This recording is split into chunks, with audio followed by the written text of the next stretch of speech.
Selle saate toob sinuni Volkswagen, sest tõeline areng saab alguse tähendusrikastest vestlustest. Praegu leiad aadressid volkswagen.ee eripakkumise. 10 meie populaarseimat muderit ilma registreerimist tasuta. Tere head kuulajad, 28. juuli on käes. Geeniusi digisaade on siin. Meelis Väljamäe, Glenn Pilvre, Hans Lõugas. Ja räägime sellest, mida suvel ikka on rääkida. On pikemad teemad ja on kiiremad uudised. Me räägime sellest, kuidas teie laps võib osutuda telefonipetturiks või siiski mitte. Räägime selle suve olulisemast telefonist, võib-olla, kui teile meeldivad vooditavad telefonid. Ja täna räägime pikemalt ikkagi elektrimobiilsusest. Kus, kuidas, mismoodi jõuavad meieni kõik see, mis me eluks vajame, kas neid sõidutab viib edasi elekter või hoopis midagi vanemat. Ja muidugi jõuab lõpuni meie esimene kuulajamäng.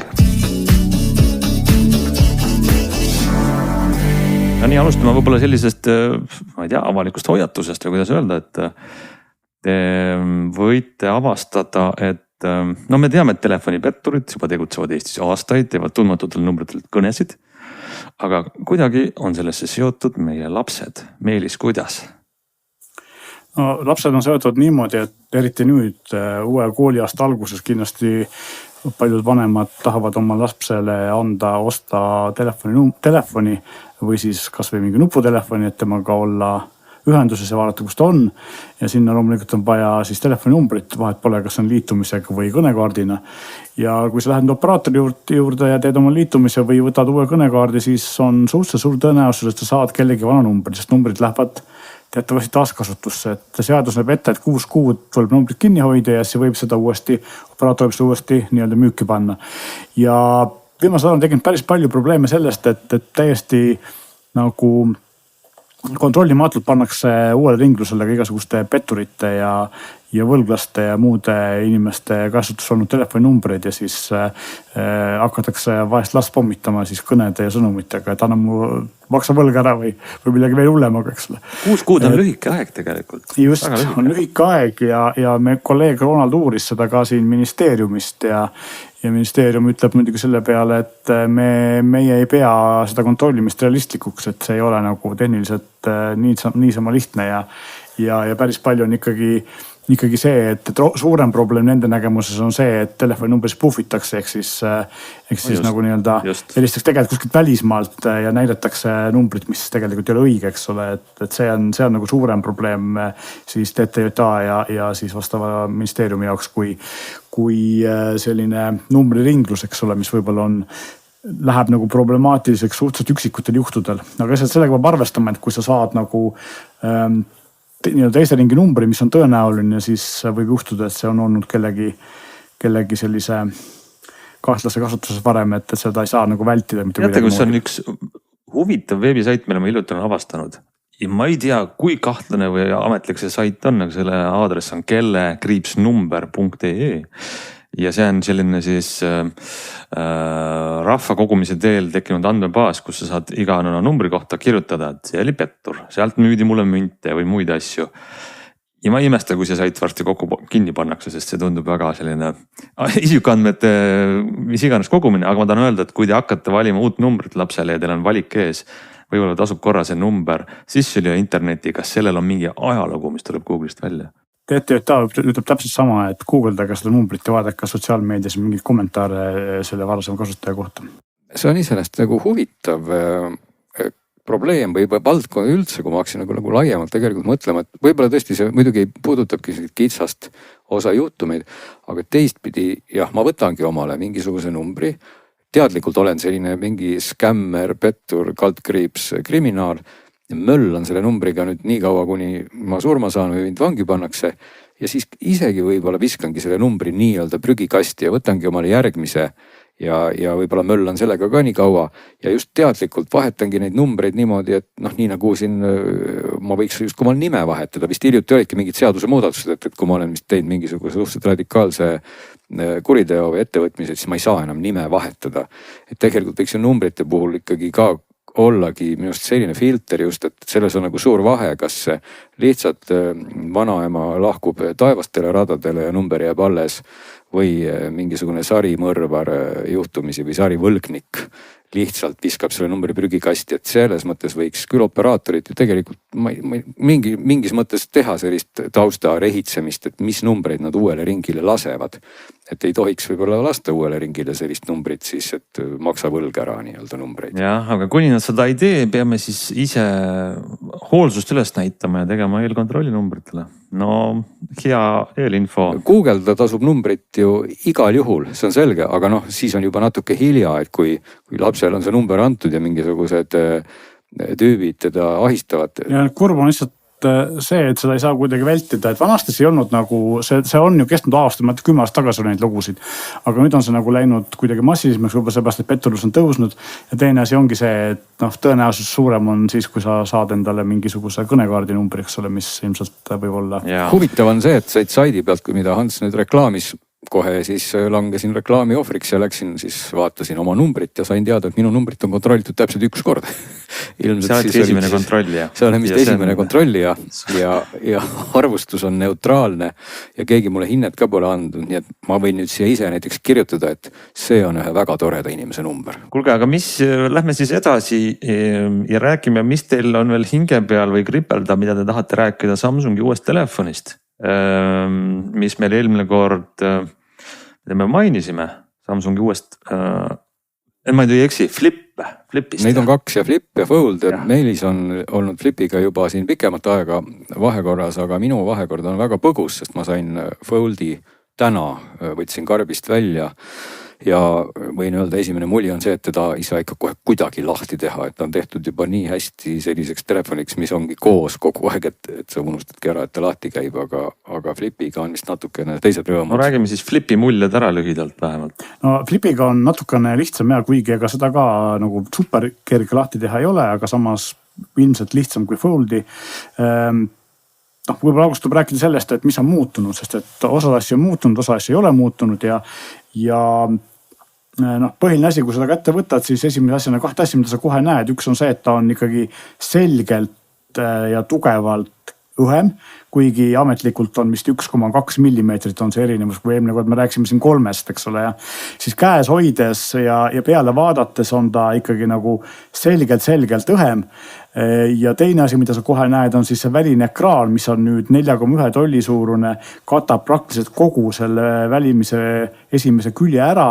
Ja nüüd on siis sarnaselt Motorolale on ka Samsung siis lõiganud kaamerate ja välguaugud ekraani sisse, ekraan jookseb, siis ta voolab ümber nende kaamera silmade ja loomulikult see tegelikult annab nagu väga palju kasutusmugavust juurde välisel ekraanil, et esiteks selfide tegemine oli vanasti sellega väga hea, nüüd on see veel parem, sest et sa saad ikkagi kadreerida palju paremini ja loomulikult näed paremini, mis siis see sinuga toimub, kui sa tahad pilti teha endast või oma seltskonnast, eks ole, et see on väga mõistlik. Nüüd teine asi, mis on... Ma tahan vahele segada sulle kohe, kui sa rääksid välimisest ekraanist. Kas sa kasutasid seda telefoni, ma tean, sa oled proovinud seda Goodlocki ja mis need on nüüd asjad, et sa saad sinna päris telefoni. Et kas teda on võimalik kasutada niimoodi, et sa ei teegi teda lahti? Et tegelikult on siis niimoodi, et kui siin viimased 2 aastat ma olen kurtnud selle üle, et selle välisekraani peale ei saa niisama lihtsalt äppe paigutada ja selleks on vaja siis Goodlock äppi, mille kaudu tuleb siis, saab siis lisada välisekraanile ükskõik millise äpi põhimõtteliselt. Täpsustan korra üle, see Goodlock on siis täitsa mingi 3. osapoole tootja, kes ei, Goodlock on Samsungi enda ametlik äpp. Samsungi enda äpp lihtsalt, mis nüüd on siis meil ka saadaval, mida enne ei olnud. Goodlock on Samsungi enda äpp, mis sisaldab siis hunnikut lisamooduleid, mille eesmärk on pakkuda väga meeletult erinevaid suuri seadistusvõimalusi Samsungi telefonidele, mis on mõeldud nendele, et ta ei ole mis ei ole saadaval tavavalikutes sellepärast, et nõrganärviliselt ei ehmataks, eks ole, et kui midagi ära rikkuvad. Ma tunnen kohe, et ma olen täiesti naivitar, kaldkriips, ignorant. Mina arvasin kuidagi, et see Goodlock on mingi selline häkkeri rühmituste tehtud tarkvara, et mul jääb kohe, ma küsiks järgmise küsimuse, et mis üleüldse Samsung teeb mingisugust eraldi äppi, no kurat, tehke oma telefon nii, et kõik saaksid seal kõiki asju kasutada, mida te Goodlock nokitate seal? No tegelikult me võime, ma saan Samsungist nagu selles mõttes aru osaliselt vähemalt, et Samsungi tarkvara on nagu nii kõige võimalust rohkem, seal saab niikuinii vaikimisi teha palju rohkem. No kui sa täna, mis sa ajad see asja niimoodi keeruliseks, et teed flipile välise ekraani, siis ei saa seal midagi teha ja siis tõmmake veel mingisugune meie äpp veel sinna. See on nüüd hoopis omaette ooper, et miks peaks olema flipi välisel ekraanil äppide kasutamiseks vaja eraldi lisamoodulit ja varasematel aastatel ajas mind ka närbi, eks ole see, et see ei olnud Eestis ametlikult saadaval, et seda pidi siis kuskilt nagu nii-öelda mitteametliks kanalist tankima. Siis nüüd oli naljakas see, et kui ma kevadel sain teha intervjuu Samsungi turundusdirektoriga, Euroopa turundusdirektoriga, siis ma küsisin ta käest, mis sellega toimub. Siis tema ütles, et tema ei teadnudki, et see projekti saadav väga huvitav, aga tõesti nad ei oska täpsemalt öelda. Siis ma küsisin nagu tagantjärgi e-maili kaudu jälle küsimuse, et millal võiks tulla. Ei, me tõesti ei tea, millal võiks meie piirkonna tulla, siis mingi nädal aega hiljem oli see juba olemas. No siis on võib-olla väga hea, et sa küsisid. Võib-olla pandi liikuma midagi. Ühesõnaga, et Goodlocki mooduli kaudu saab installida siia praktiliselt ükskõik millise äpi, aga endiselt on see, et siis Samsungil tegelikult ilma Goodlockita on valikutes endiselt linnuke, mille saad aktiveerida ja mis on siis see, et kasuta välise ekraanil äppe, aga endiselt selle linnukesega saab aktiveerida SMS-i, Google Maps'i, Netflixi ja YouTube'i, täpselt 4 äppi, WhatsApp on ka vist. Aga kui sa nüüd lisad selle Goodlocki moodulisse, tegelikult saad siia installida ükskõik millised äpid. Need töötavad veidi piiratult, aga kuna ekraan on suurem ja on teinud seda natuke paremaks, tegelikult saad sa kasutada enamust äppe. Kui sa nüüd ei ole Goodlocki installinud ja kui sa ei ole teinud seda linnukest seadetes, et kasutada välisekraani äppest, näitab sulle widgetid, eks ole, ilma ja kalendrit ja asju. Widgetid on tegelikult täitsa head, ilusad. Lisaks on see, et kui sa paned siia mängi mingi muusika või mingi asja, siis ta tegelikult näitab ka seda muusika widgetit suurelt, mõnusalt suurel ekraanil, mis on tegelikult väga mugav, eks ole, et saad ilusti nagu, meediaplayer töötab ta väga hästi, kui ma nüüd jõuamegi siin välisekraanil asjade kasutamise üle, siis tegelikult näiteks Audible, audioraamatud, Spotify, Podcasti äpp töötab siin välisel ekraanil suurepäraselt ja palju paremini kui eelmisel aastal, just sellepärast ekraan on suurem ja ta on teinud optimeerinud paremini. Neid asju kasutada täitsa vabalt ilma siis ekraan lahti tegemata. Aga no brauser näiteks või meilide lugemine? Brauser töötab, meili ma meelega ei proovinud, ma ei tahtnud see meili panna, et ma liiga palju meilidesse surfaks. Brauser töötab, aga mul loomulikult see ekraani pind on väga väike, eks ole. Galerii töötab, mina kasutan seda välisekraani väga palju, näiteks Bitwardeni siis paroolihalduri, Tauti selle two-factor autentikaatori ja ka näiteks Smart ID ja Smart ID puhul on muideks see, et kuna nüüd on ekraan suurem, siis Smart ID numbrid on ekraani peal suuremalt kui eelmine aasta, nii palju mugavam pajutada. Nii et see on Smart ID nagu kohandub sellele ekraani suurusele siis automaatselt või? Tundub küll jah, et ta iseenesest nagu tundub, et töötab. Ja siis tekib väiksele ekraanile tekib siis ka alla väike klaviatuur, et sa saad tegelikult ka väikse ekraani. Ja siin on ka erinevus, et kui sa oled valinud menüüst Google keyboardi, siis väiksel ekraanil töötab ainult Samsung enda keyboard endiselt, nii et mis on naljakas. Aga iseenesest jah, need asjad kõik töötavad ja need töötavad normaalselt Google ja siis mis on piirangud on nüüd see, et erinevalt näiteks tavalisest suurest ekraanist sa ei saa väiksel ekraanil vahetada 2 äppi omavahel nii-öelda viipega või kiiresti, kui sul 2 äppi korraga lahti on, ilmselt ei ole vaja ka, eks sa pead lihtsalt, kui sul mingi äpp on lahti, teist lahti, sa pead minema koju tagasi ja siis võtma selle äpi ja vaatama uuesti ikooni, eks ole, et sa teise äpi lahti saaks. Sest ma arvan, et väikse ekraani peal see on ka fine. Mida näiteks teha ei saa, mis on nagu mind veits frustreerib, on see, et kui mul näiteks, kui ma vaatan siin Google'i, ma saan näiteks endale panna ja siis vaadata oma Google'i feed'i, mis sulle Glenn, ma tean, meeldib, eks ole. Ja kui ma vajutan selles Google'i feed'is mingit artiklit, siis ta ütleb, et ava telefon, et seda avada. Teine asi on see, et kui on märguane mingi notification, ma ei tea, näiteks ma ei oskagi öelda praegu, ükskõik näiteks Pocketcasti mingi teavitus tuleb. Ma klikin sinna teavituse peale, siis ütleb, et ava telefon, saad teavitust vaadata või sellega midagi teha. Et ma ei saa seda teha nagu siit välisekraani peal, isegi siis, kui see äpp ise on mul välisekraani jaoks lubatud. Et sellised vead on. Teine asi, mis on veel, on see, et mis eelmine aasta ei olnud, on see, et see samas Goodlockis on siis, kui sa aktiveerid selle äpid välisel ekraanil, siis tekib välgu alla kaamerate kõrvale, ekraani alumisse äär tekib selline väike ikoonik, mida klikkides saad sa vahetada siis täisekraani versiooni natukene kõrgemaks tõstetud sellise eelmise aasta flipi meenutava versiooni vahel ja siis 16.9 või 21.9 valikuliselt saad, et sa muuta versiooni vahel, kus ta siis jätab osa ekraanist pimedaks ja selle 16.9 pikkus saad sa panna kas siis külje peale, keskele või ühele või teise poole külje peale, eks ole, et et niimoodi. Ja siis... Me vaatasime nüüd seda pilti, kus nagu oli siis nagu pool, 2/3 ekraanist oli siis. Ja peaaegu pool ekraanist, jah.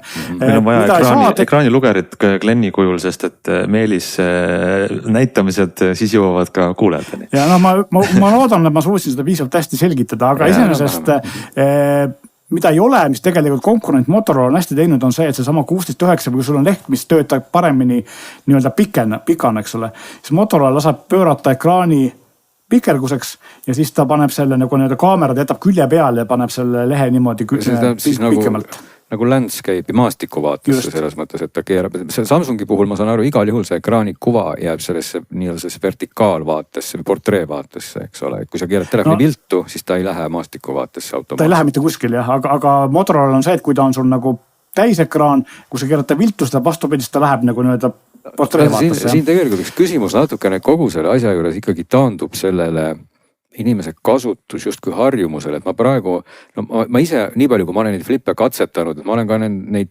siis testinud, proovinud, kasutanud mingid loetud nädalad kõige rohkem ja minu kasutuskogemuses kogu aeg mind jäi nagu häirima see, et ma pean ta tegelikult iga kord tegema lahti, et iseenesest on tore ja väike, aga nii kui ma ta taskust välja võtan, ma pean ta tegema lahti ja see lahti tegemine oli selline tüütu liigutus, sest ta mõnikord ei tulnud hästi lahti ja samal ajal ta oli siis kokku voldituna paks ja kokkuvõttes mulle ta hakkas tunduma, et parem on, kui telefon on selline, et ma võtan ta välja ja ma ei pea teda kogu aeg avama, et ma isegi vahepeal kasutasin teda niimoodi, et ta oligi kogu aeg lahti, aga siis tekib küsimus, et mis ma siis üldse teda kasutan, kui ta kogu aeg on lahti.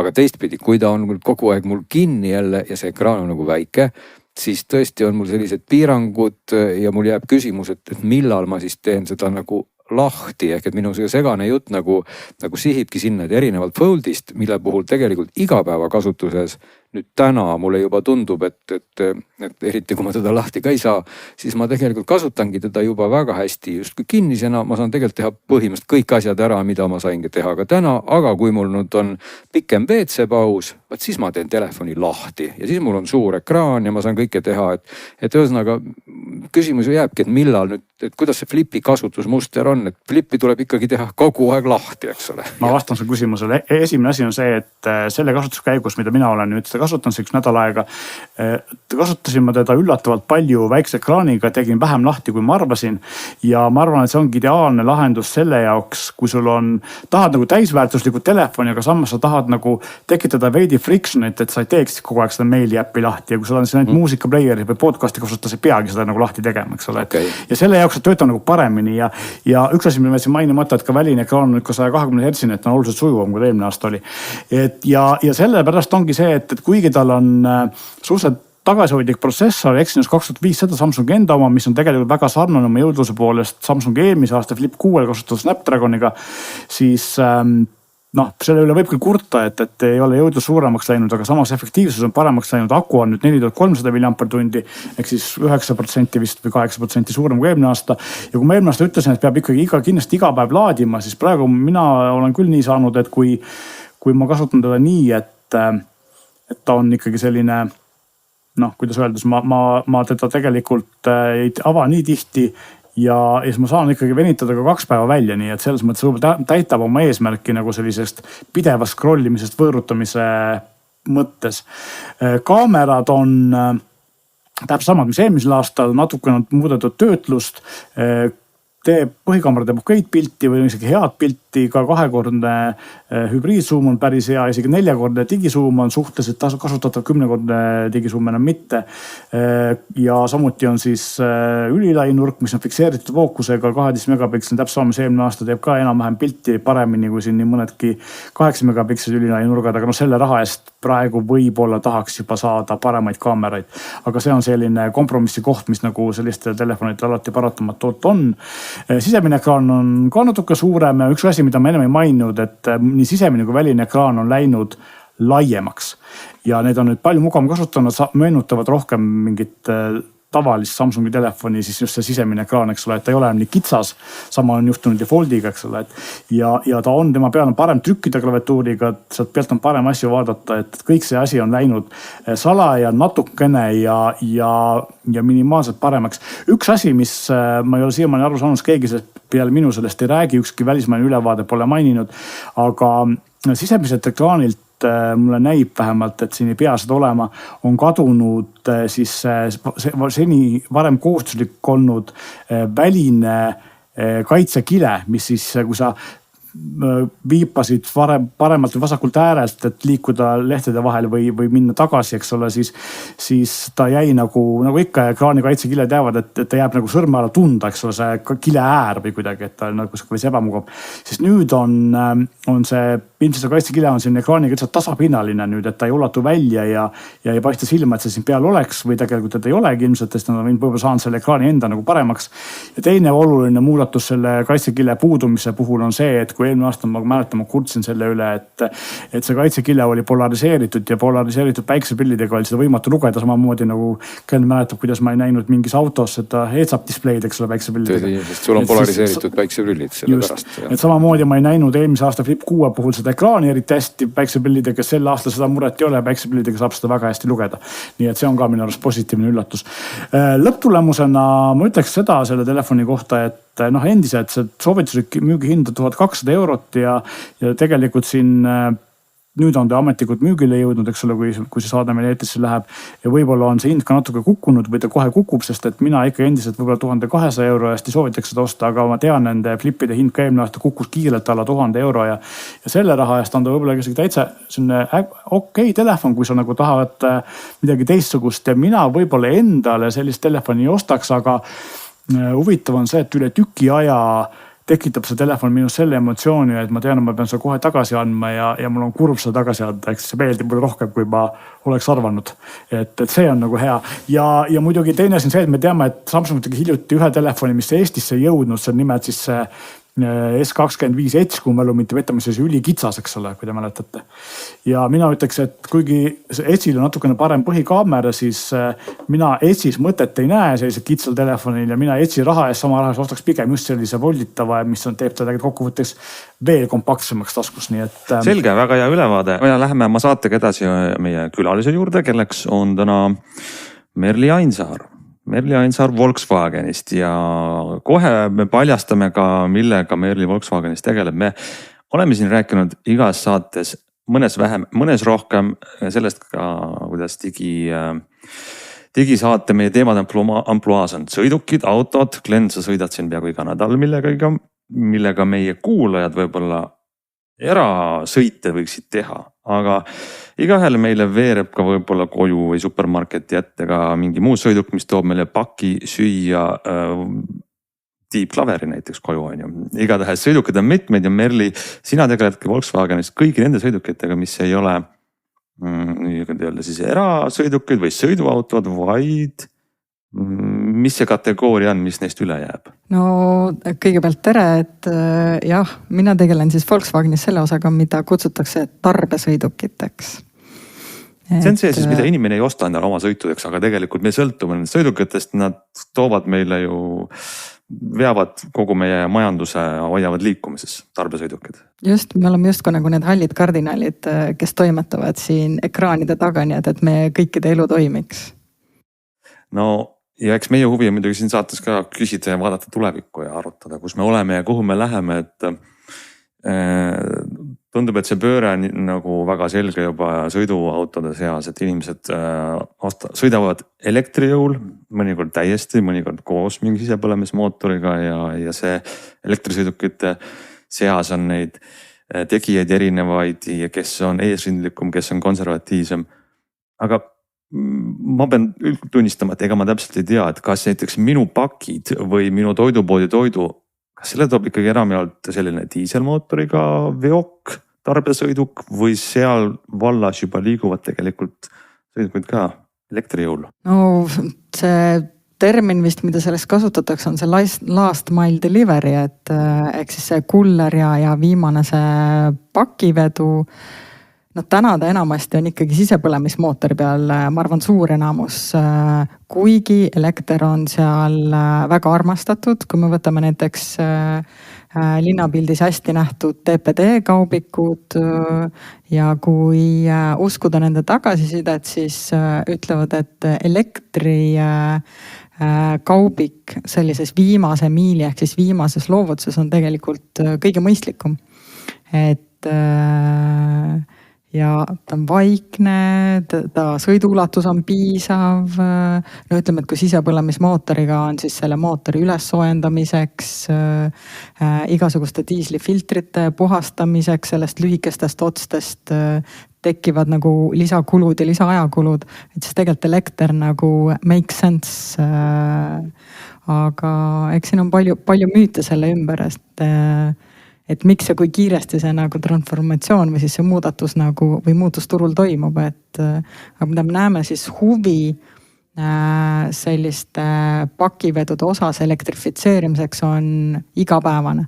me konsulteerime, räägime klientidega igapäevaselt, et kuidas, miks, millal, et nagu see mõte käib nii-öelda nõupidamisruumidest, laudadelt pidevalt nagu läbi. Lähme kohe siis konkreetsemaks, et ma saan aru, et see klass, millele me siin kõik vihjame, on see nii-öelda valge kaubik, eks ole, et kui me kuskil neid valgeid kaubikuid näeme, palju täna siis, kuidas Volkswageni segmendis on, et me teame, et siin tarbe- või tavasõidukite osas on see ID-seeria, mis juba paljuski ongi väga palju juba elektrilist, nii et ei saagi aru, kuhu peale vaatad, eks ole, et kas see nüüd on bensumootoriga auto või on see diiselmootoriga auto või on see elektrimootoriga auto. Et see välimus on üsna sama ja täitsa heas mõttes normaalne. Et kuidas nende valgete kaubikutega lood on täna, et kui ma nüüd olen tarbesõitja, mul on oma postifirma, nagu siis sa tõidki näiteks selle TPD ka, kes siis kasutab elektrisõidukeid ja kui ma tulen nüüd täna Volkswagenisse ja tahan omale elektrilist valgete kaubikute parki, on see kohe olemas ka eraldi tootegrupina? Loomulikult, et on olemas, et tarbesõidukite valikus täna, kui siin sõiduautos mainisid ID-seeriat, siis ka meil on oma ID perekonnaliige, on ID Bus, on nii-öelda siis 7-kohalisena nagu siis ka tarbesõidukina ehk siis puhta nagu kaubikuna.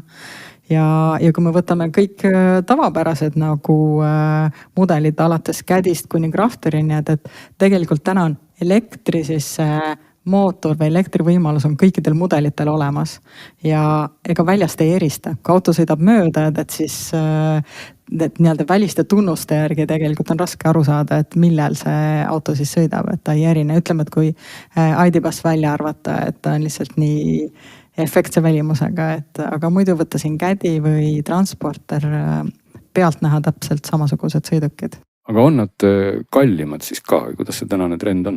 Kui soetusmaksumust vaadata, siis väike hinnavahe on. Et muidugi erinevates riikides soetusmaksumuse vahe sõltub hästi palju toetusskeemidest. On need siis erinevad otsetoetustena, on need maksutoetustena. Ja kui me räägime nagu äri poole pealt või siis ärikaubikus, siis tegelikult see soetusmaksumus on ainult üks pisikene osa nagu sellistest ostust, et mul on hea näide ühest kliendist, et nad on hästi veendunud, et neil peab olema elektrikaubikud autopargis. Neil oli elektrikaubik, sellega juhtus üks õnnetus ja nad olid sunnitud uue ostma. Ja loomulikult me vaatasime ja pakkusime siis ka enda ID-Bussi kaubikut, mis oli soetusmaksumuses kallim näiteks kui konkureeriv auto. Ja tegelikult nende selline hea kokkuvõte lõpuks, kuhu nad välja jõudsid, on see, et ID-Bus on nii silmatorkav, et üks puha milline ettevõte paneb sinna oma kleepsu peale, et see nagu ringi sõitev ja väga nagu sihuke eye-catchy. Ja kui nad võrdlesid samasugust nagu siis reklaamtahvlit sama suurusega, millest nad peavad välja maksma, ütleme umbes 100 000 eurot aastas sellise kuidas ma ütlen neile olulise nagu koha peal, siis ilmselgelt üldse ei ole vahet, palju see auto maksab. Et panna see kleeps ja vähendada nii-öelda see autor siis see reklaam selle auto vastu nii-öelda oli neile nagu mõistlik. Ja ma arvan, et nagu äriklient läheneb sellele auto hinnale nagu täiesti nagu erinevalt, sest täiesti erinevad faktorid mängivad rolli selle valikus. Seda juttu ma võin täitsa kinnitada isikliku sellise pealtnägemisega. Tõesti nägin ID-Bussi Tallinnas sõitmas, vaatasin, okei, tore, inimesed eelistavad sõita suure perega bussiga, aga siis nägin, seal on kleepsud peal, see oli firma auto. Tõesti tarkas silma, et ma jäi meelde see hetk liikluses, et see firma, nad sõidavad sellise sõidukiga, mis on nagu äge, eristuv ja mul ei olnud nende teenused sel hetkel vaja, aga jäi meelde küll, nii et ei ole ju nii, et tarbesõiduk ettevõtte vaatab ainult Excelilt, arvutab kokku soetusmaksumuse, ekspluatatsioonikulud, palju läheb kütuse ja energia on ju hoolduse peale, vaid seal on ka teatud turunduskulu võib-olla või väärtus selles sees, jah. Ma tahtsingi siia lisada ka, et tegelikult selline valge kaubik, miks ta ongi saanud nimeks valge kaubik, et ta on siuke ikka ülimalt jutumärkides hall tootesegment, kus justkui see, milline ta välja näeb, olgem ausad, ei oma, et tegelikult nagu inimese või tarbija jaoks meil erilist tähtsust, et kas sul nüüd vurab ukse ette selline ilmetu valge kast, kus võetakse su pakk välja, antakse ära või mitte, aga teistpidi võib-olla just selline see segment, mis siis too ainult pakke kohale, et mulle lihtsalt seostub selle kategooriaga eelkõige just nagu kuidagi see pakitransport ja see on vist see suurem kaubik siis nii-öelda, mida me kõik näeme, aga ID-Bus, see on nagu selline heas mõttes sellise väiksema, kus on torumehe ja liftiparandaja kaubik, mida ju ka on väga palju. Aga mul on meelde jäänud 20 aastat tagasi ja võtmed kadusid ära, tuli lukuabi ja mees tuli BMW-ga, kohe jäi meelde. Võib-olla mul on olnud ka valge kaubik, aga mingi teenusepakkujaid, need pole meelde jäänud. Et see tegelikult loeb, on ju. Aga kas elektrisõidukatel, mis peavad vedama lasti, kas nendel on ka mingid põnevamad nõudmised või ütleme siis spetsifikatsioonid, et kui ilmselt vaja suuremat akut ka, et kui sa tahad ikkagi päev otsa pakke laiali vedada ja sul on seal raskemat massi peal, et siis on vaja suuremat akut. No see on selline kuidas ma mõtlen, et kogu elektrimobiilsus või elektriautondus, elektrikaubikundusest rääkimata, et see nõuab kõik harjumist, kasutamist, et saada aru tegelikult, mis siis oluline on. Et sama müüdi otsas olime, ma arvan ka meie ja ka siis Volkswagen tootjanud, et meil on vaja suuremat akupakki, meil on vaja suuremat sõiduulatust ja tegelikult kui ID-Bus Cargo ehk siis puhas kaubiku kujul elektrisõiduk meile tuli, siis me saime teada, et tegelikult ei ole. Et klientidel on vaja piisavat sõiduulatust ja suuremat kandejõudu. Et näiteks ütleme, et siin meil ID-Busil täna on 63 kilovatine siis akupakk ja see on üllatavalt populaarne.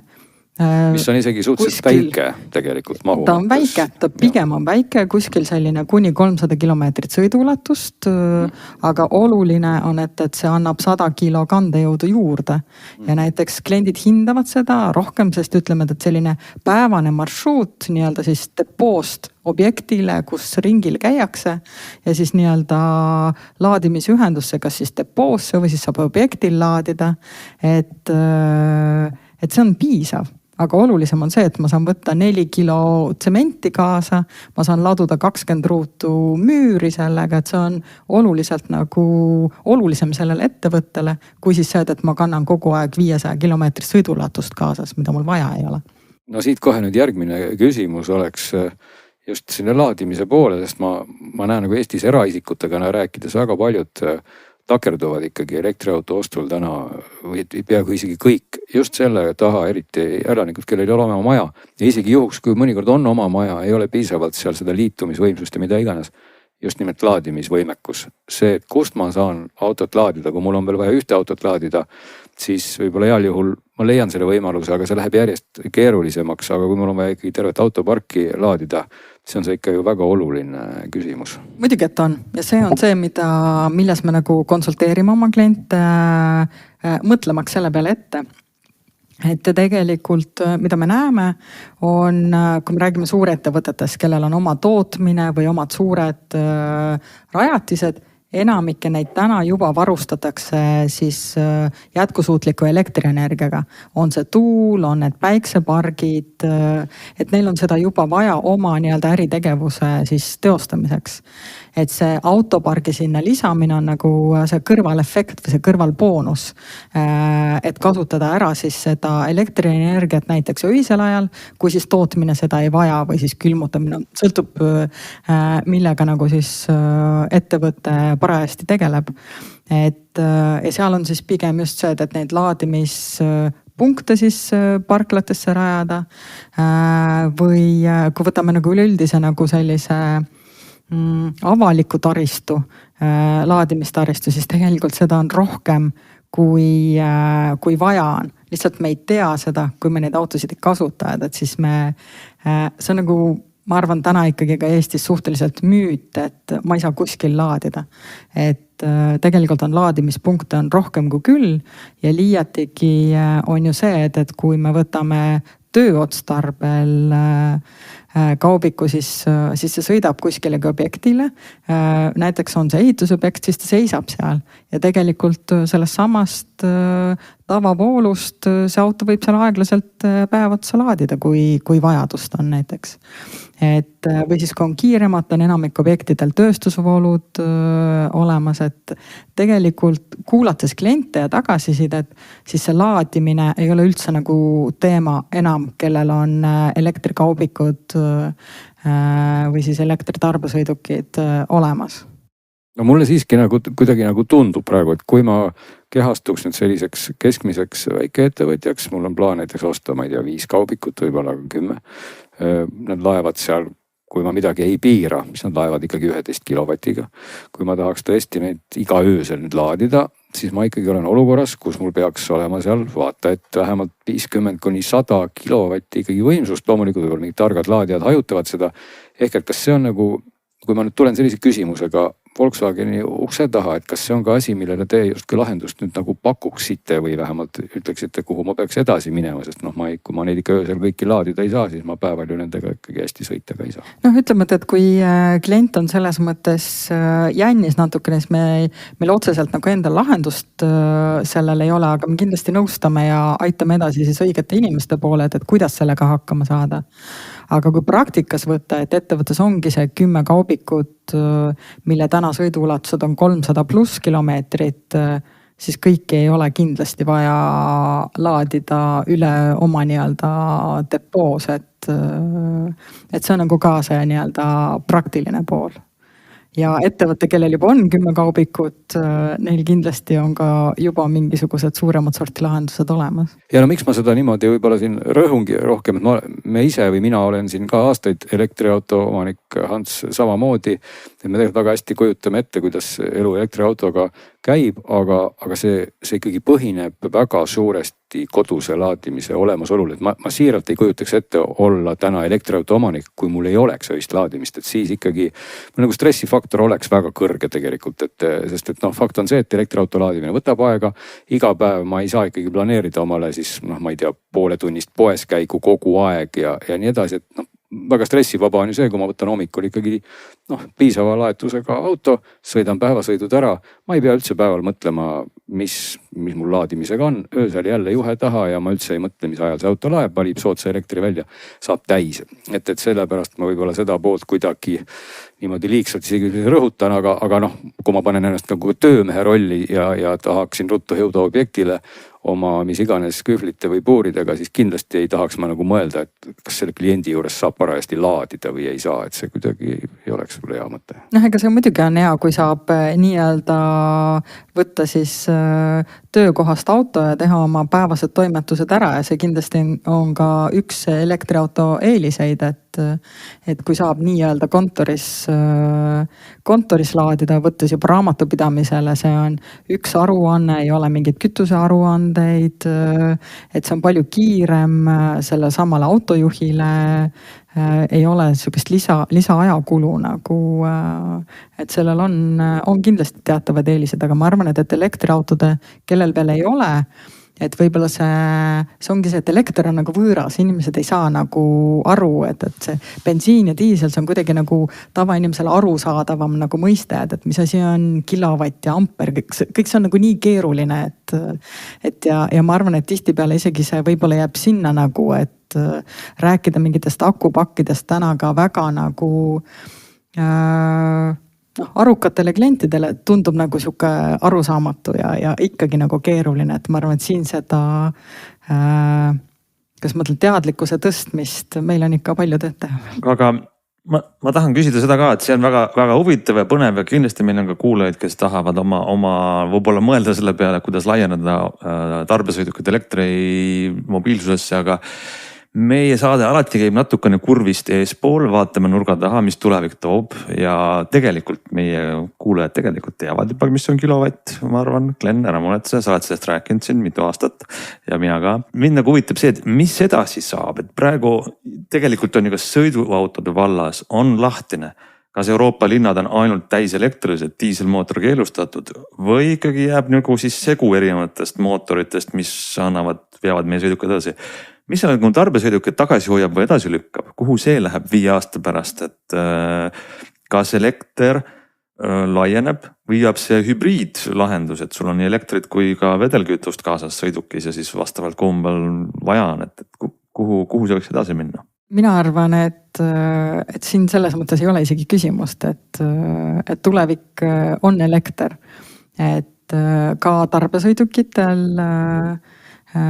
kui me vaatame enda nagu tooteportfellid, et see laieneb absoluutselt iga päevaga, ja see on üsna tavaline, et ükspuha milline uus mudel tuleb välja, sellest on olemas ka elektriversioon, et see on üks asi. Teine asi on see, et ega meil ei ole nagu väga alternatiivi. Et elektriline minu nagu tugev veendumus on see, et meil on jaotusvõrk on olemas, et keegi ei hakka rajama mingisugust paralleeljaotusvõrku ükspuha millisele alternatiivile. Et fakt on see, et elekter tuleb sealt välja ja suur küsimus on see, millest toodetakse see elekter, mis sinna jaotusvõrku sisse läheb. Ja ma arvan, et kui rääkida 5 aastast, siis see muudatus on nii autoparkidele, kui see, millest me räägime, aga ka samamoodi majakütted, jahutused, tootmised, seadmed, kõik millele täna nagu mis kütuseid tarvitatakse, et siis kõik see tulevik on minu nägemuses puhtalt elekter ja leida nagu siis jätkusuutlikud ja rohelised viisid, kuidas ja millest seda elektrit toota. On see vesinik, on see aatom, on see tuul, on see päike, on see hoopis midagi, mida täna alles insenerid kuskil nagu välja mõtlevad. Aga loota, et keegi tõesti rajab meile, ma ei tea, gaasi alternatiiv, jaotusvõrgu, keegi ei tee sellist investeeringut, et ja ma arvan, et sellepärast on kindel, et see tulevik on elekter. No kui täna vaadata Volkswageni tarbesõidukite tooteportfelli, siin oli just sellest hübriidist juttu, et kas see visioon on ikkagi siis sinnapoole, et diisel vaikselt ikkagi kaoks sealt krafteri seest ja tuleks elektrimootori asemele või on Volkswagen ka sinna pakkumas siis hübriidlahendust? Täna on meil hübriidlahendus, bensiini ja elektri pistikhübriid on täiesti nagu valikus olemas. Et kui ma vaatan nagu klientide eelistusi, siis meil on selline natukene ka sõiduautolikum ehk siis multivan, millel on see pistikhübriid üsna populaarne ehk siis see elektri ja bensiini kombinatsioon, aga kui me vaatame nagu kõiki teisi mudeleid, siis ikkagi populaarne on kas diisel või siis juba täiselekter, et sellepärast, et see kahe vahepealne võib-olla siis sellises kaubiku maailmas ta ei anna nagu seda efektiivsust välja, et kui see elektriline sõiduulatus, mis siis pistikhübriidides on täna juba seal lähes 100 kilomeetrit, et kui see juba ära katab, siis ei ole mõtet seda bensiinimootorit kaasas vedada või siis jällegi, et kui nagu need sõiduulatused on sellised päevased 600-700 kilomeetrit, et siis juba eelistatakse nagu puhast diislit ja ma arvangi, et selline 3-4-5 aasta perspektiivis, et siis tarbesõidukitel on ikkagi kas elekter või siis diisel, et see pistikhübriid jääb rohkem sellisele erakliendi suunitlusega toodetele, nagu meil siin mainitud multivan või siis Caddy versioonid, mida siis kasutatakse nagu tegelikult pereautodena rohkem, No see on väga loogiline, et tõesti, kui hakkad mõtlema, siis see hübriid tavainimese jaoks just nimelt võib-olla katab seda muret, et kas ma nüüd jõuan Tartusse ja kui sul on see bensiinitilk seal olemas ja hübriid, siis sa igal juhul jõuad.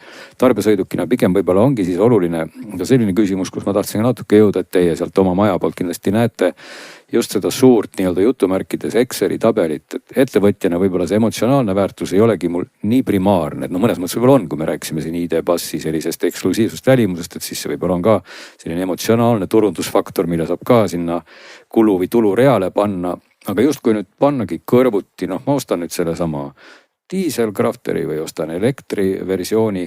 Kui ma nüüd seda hooldan, sõidan iga päev seal mitusada kilomeetrit, remondin teda võib-olla, kui vaja on. Et kas näitab selgelt selline teiepoolne analüüs ikkagi, et elekter on õigem, puhtam ja ka odavam seal juures? No seda uuringud näitavad jah, et ütleme, et Eestis konkreetselt siis elektriajastu ärisõidukitel ehk siis tarbesõidukitel on tegelikult juba üsna pikk, et ma arvan, lähes 7-8 aastat on seda kogemust ja klientide tagasisidet nagu võtta, et üks on see nii-öelda ostu Excel, et kuhu me paneme siis soovitud või eeldatavad numbrid, siis see teine asi on see, et kui me vaatame nagu postfaktum ehk siis tagasivaatavalt nendele numbritele otsa ja need ikkagi näitavad, et sellel on nagu mõte sees, et on vähem nii-öelda liikuvaid osi, ehk siis tegelikult hoolduse pealt tuleb see sääst, hästi palju tuleb tegelikult elektrienergialt sääst, et sest nagu ma juba mainisin, on paljudel ettevõtetel omal päikese- või tuulepark juba olemas oma tootmise tarbeks ja siis tegelikult see auto justkui kütus on ilma nagu täiendava kuluta seal juures olemas. See on väga oluline detail, ma tahan vahele öelda, et meil on kogu elektrivõrk on ka muutumises, on ju. Me oleme muutumas hajusa tootmisega võrguks, mis tegelikult selliseid keskmiseid ja suuremad ettevõtted päris palju aitab ka mobiilsus. Aga ja siit võib-olla jätkates ma korraks siis ka segamisele ka vahele, et kui sa vaatad nagu sellist pikemat pilti üldse, et kui rääkida, millal just auto ära tasub, mis on need kulud ja nii edasi, siis tegelikult vist ei saa ka ikkagi päris mööda ka sellest vaadata, et noh, erasõidukite mõistes, me sõidame siin võib-olla 200 000, mõni sõidab 100 000, võib-olla mõni sõidab ka rohkem, aga keskmiselt võib-olla 100 000 pluss juba. Sõitjas, eks ole, akul ikka seal mõned protsendid, võib-olla isegi juba väiksemal akul üle 10 hakkab ära kukkuma, aga sellise kaubikuga võib-olla ma tahaksin sõita 1 000 000 kilomeetrit, et kas Volkswagenil senist kogemust ja on ka sellist pakkumist, et kui ma nüüd tahan seda akut vahetada, et kas ma saan nagu mooduleid vahetada või on teil nagu võtta kohe taskust selliseid praktilisi juhtumeid, et näed, et see Crafter sai meil juba 1 000 000 täis, me panime talle teise aku või esimese aku või kolmanda aku või kuidas see pool on lahendatud? Eestist meil 1 000 Crafterit võtta ei ole ja akudega veel probleeme ei ole nende 7-8 aasta jooksul. See on väga hea näitaja siis. Et seda vajadust, aga ma arvan, et see on see, et see tehnoloogia kogu aeg muutub ja see kogu aeg areneb ja see kogu aeg läheb nagu nii-öelda kliendisõbralikumaks. Mis puudutab seda, aga kui tulla nendeks tasuvuse juurde, siis ma arvan, et võib-olla küsimus teile, kas see on tasuv või mitte, et kui me räägime nagu Eesti ettevõtted, paljud teevad nagu koostööd rahvusvaheliste ettevõtetega, kelledel on väga konkreetsed juba nii-öelda jätkusuutlikkuse nõuded näiteks, et tihtipeale milline autopark sul on, annab vastuse, kas sa saad selle lepingu kliendiga või sa ei saa. Ja tegelikult need määrajad, siis sel hetkel ei ole enam üldse oluline, et kui palju see auto maksab, sellepärast et selle lepingu maht on oluliselt nagu suurem, et isegi kas minu nagu see nii-öelda toode või teenus vastu konkurenti on parema või kehvema hindega, siis lõpuks minu autopark määrab selle, et kas see leping on minule või ei ole. Või siis näiteks see, et kui teha nagu kokku koostööd näiteks ettevõttega, kes nõuab või nii-öelda, et tulebki tooted viia kohta, kus on suures Euroopa pealinnas juba näiteks ainult elektrisõidukid lubatud, et ka selliseid aspekte peab nagu täna Eesti ettevõtte, kes tegutseb rahvusvaheliselt, arvestama.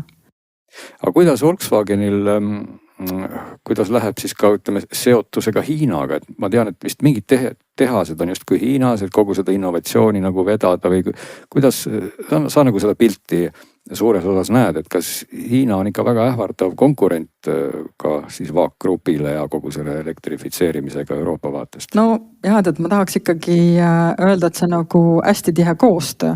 Et Hiina on hästi tugev kompetentsiga täna, ja seal on ka ääretult suur turg ja kogemus ja hästi kiire võimalus nagu katsetada. Ja ma arvan, Volkswagen teeb hästi tihedat koostööd Hiina siis erinevate tootjate ja tehnoloogia arendajatega. et tuua nagu siis neist parimad ka Euroopasse. et nagu sellist tunnetust ei ole ikkagi, et hiinlased tulevad sellise suure elektriteerulliga ja tahavad praegu eurooplastest nagu üle sõita. ma seda ei usu, ma arvan, et ta vaadata võib-olla positiivset külge sellesse, et ta sunnib meid kõiki nagu kiiremini liigutama, et siis tegelikult meil ei ole aega siin, et kui me räägime siin vahepealsetest variantidest, et siis tegelikult aeg töötab meie kasuks, et meil on vaja sellist kiiret elektrifitseerimist, et ja ma arvan, et nad pigem aitavad kaasa sellele. Sa enne mainisid, kes sa oled Volkswagenis olnud juba aastaid, et mitte öelda aastakümneid. Kuidas see trend on siis täna läinud? Et mulle tundub ka, et sellest jutust sa ei ole mingi elektrivaenulik kindlasti, et kas tarbesõidukite ostjad või firmad või on seda mõtteviisi muutust nagu näha, tuleb seda kuidagi jõuga peale suruda või pigem tullaksegi küsima ikka elektrilist ID-passi, et see on äge või kuidas see trend liigub nüüd? Et me näeme üldistes elektriauto numbrites nagu väikest langus on vale sõna, aga see tõus on igal juhul natukene aeglustunud, et kui alguses ka siin ju ametnikud Euroopast ütlesid, et kõik mingis, mis oli 35 on meil lõppenud uued sisepõlemismootorid, siis nüüd juba ollakse siuksed ettevaatlikud. Ja et kuidas kogu selles taustas see elektri- ja tarbesõidukite maailm läheb? Ma arvan, et kui võtta Eesti kliente, et siis muudatuse või see, kui ma hakkasin märkama umbes sihuke aasta-2 tagasi, et kui ennem seda olid ikkagi kliendi läbirääkimised, veenmisläbirääkimised, siis tegelikult nüüd me räägime nagu asjast, kust 2 poolt on nagu huvitatud. Ehk siis on hoopis teine nagu selline stardipositsioon justkui. Ja ma näen rohkem, et kliendid on päriselt huvitatud ja otsivad lahendust ja see elektri nagu üleminek elektrisõidukile, see valmisolek on juba nagu seal. Ja nüüd ongi lihtsalt, kuidas siis konsulteerida nagu päriselt, millised samme on vaja teha, et see oleks siis ettevõttele nagu make sense. Kui ID-passi nagu huvi vaadata või siis ka meie uut transporterit elektrilisena, siis huvi on oodatust suurem, mis on väga positiivne. Aga too kohe välja mõned Eesti edulood, kes meil on firmadest, TPD-st oli juttu, Valge Kaubikonil elektriga. Kes sõidavad siin veel sellised võib-olla siis märkamatuna, aga suured tegijad siis mis iganes valdkonnas elektrikaubikutega? Ma arvan, et rohkem on neid selliseid isegi väikeettevõtjaid, kus on omanike ringis väga selge arusaamine, et me jätame jälje. Me tahame olla nagu siis eeskujuks. Ja tegelikult on ju see, et millest me pole rääkinud, aga tarbesõiduk on ettevõtte visiitkaart. No, et kui see tarbesõiduk läheb nagu kliendi juurde, siis see on kuvand meie ettevõttest, et me oleme edumeelsed, me hoolime endast, me hoolime teist. Et on väikeettevõtteid, on roheenergiat, kes toodavad energiasektoris, on hästi palju elektrikaubikute huvi ja siis on ka sellised, kuidas ma ütlen, väikefarmid, et kes toodavad rohelist toitu meie lauale. Ja põllumajandustööstuses on ikka on. Ülespoole on trend, mitte allapoole siis. Ja, et ta läheb pigem, ütleme, et kui me vaatame algusaegadel oli see, et oligi TPD, tegi ühe suure hanke ja siis ta numbrid olid suured. Täna on nagu see, et tegelikult need kliendid, neid on nagu rohkem, et selle pealt kasvab see baas nagu tuleviku suunas. Tundub, et see läheb ettevõtte üldiste väärtustega kokku, kes niikuinii toodab rohelist kaupa, rohelised, ütleme, viis, kuidas äri ajada. Ja kui tulles selle esimese näite juurde tagasi, kus ma rääkisin sellest marketingist, siis nemad ütlesidki, et neil on see nii-öelda efektiivsus sellest ühest väljasõidust nii palju kasvanud, sest kui see ID-pass läheb sinna kliendi juurde seda kaupa viima, siis juba kaugelt nähakse ja teatakse, ollakse valmis ja tegelikult see juht säästab oma selle sõidu pealt isegi 10-15 minutit, mis on nagu väga suur aeg, et. No kui nüüd vaadata, siis korraks nüüd veel võib-olla laiemat või sellist üldisemat pilti, siis sa ise mainisid ka praegu, eks ole, et näed, et see 63 kilovatt-tunnise akupakiga mudel isegi on väga populaarne, sest et ta saab sõitagi selle päevase sellise linna võib-olla viimase miili hästi ära. aga kui me nüüd laiendame seda sõiduulatust, võib-olla juba vaatame seal lausa mingit veel suuremaid veokeid, mis kuskil linnade vahel, maade vahel kaupa viivad, et kas sa näed või Volkswageni perspektiivist üldse, et kas kusagil on täna ikkagi selline kriitiline piir, kus me ikkagi senise tehnoloogiaga jääme seda diislit kasutama ikkagi siis mingiks ettemääramatuks ajaks või kui mul on vaja päevas sõita juba 400 kilomeetrit, 500, 600, 700, võib-olla 1000, võib-olla juba, ma ei tea, seal on kuskil muidugi piir, millega need veokad ka sõidavad, ega nad vist 2000 kilomeetrit päevas ilmselt ei sõida. Aga et kas kusagil on see selline lõikumiskoht, kus ma täna ikkagi, te saate ka öelda, et ei, et sulle ikka see ID-bass ja elektrikrafter kohe kuidagi ei sobi, et näed, vana hea diisel, võta tossuta sellega edasi, et või on seal näha mingit tehnoloogilist sellist muutust või kuidas see perspektiiv tulevikku vaadates on?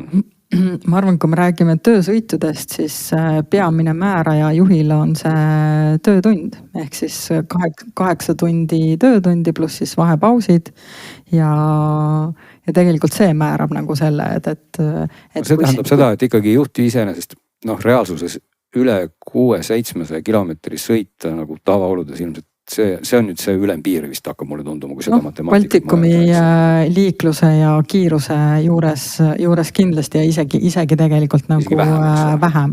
Ja tegelikult see on võimalik täna ära katta, et võtame lõunapausi ja nii edasi, et sinna juurde, aga diisel, ma arvan, et kindlasti jääb, mis puudutab näiteks äärealasid, või siis on mingisugused väga, väga ekstreemsed nagu piirkonnad, kindlasti mingisugusel määral operatiivsõidukid, räägime me siin kiirabid, politseid, jäävad, ma arvan, diislite peale, kuigi kui me vaatame siin näiteks Norra näidet, siis Oslo kiirabid on kõik elektrifitseeritud, aga seal jällegi see toimib, kui me läheme kuskilegi äärealale, mingisugustele väikesaartele meie puhul, et siis ma arvan, et diisel ikkagi jääb mõneks ajaks paralleelselt kõrvale, aga ta osakaal kindlasti väheneb.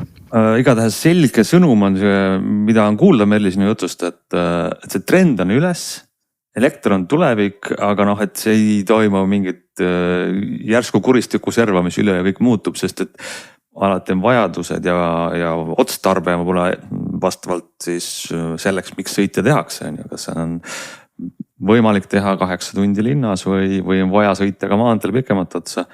Igatahes väga tore ülevaade ja kindlasti räägime sel teemal ka edasi. Aitäh tulemast! Aitäh!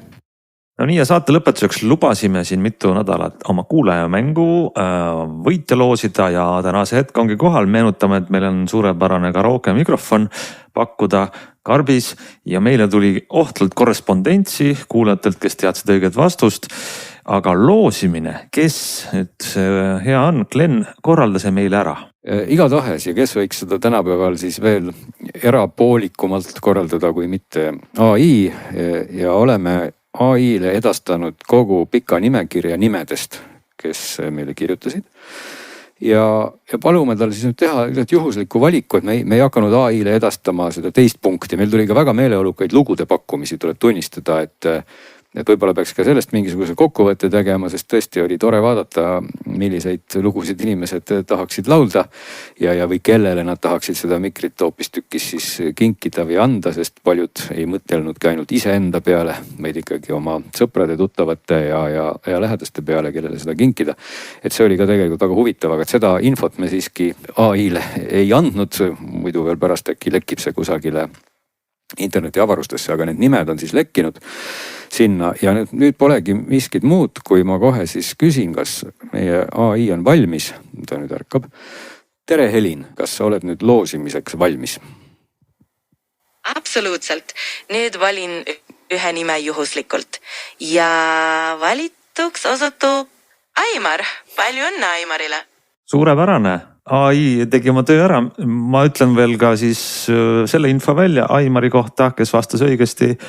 Tema hakkab laulma Gable Price and Friends'i lugu Heretic. Nii et vägev lugu, ma pean seda ise üles otsima, ei tule ka tuttav ette, aga palju õnne.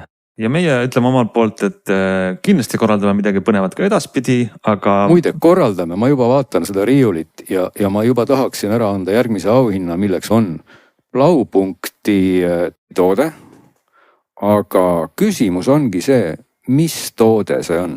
See on bränd nimega Blaupunkt, kes on tuntud siis, kes teab, guugeldage, mida teeb Blaupunkt ja kui te pakute õige nime, siis te saate selle toote. Ma arvan, et kui pikema aja jooksul ei tule õigeid väiteid, siis me anname vihjeid. Siis me anname vihjeid just nimelt, sest see on tõepoolest selline toode, mille peale me pole raske tulla. Ta on mitte kõige väiksem toode, aga ta on igati äge ja praktiline asi. Siis bränd nimega Blaupunkt. Selge pilt. Selline oli siis 28. juuli saade. Kohtume teiega taas augustis ja ütleme siit kohalt nägemist.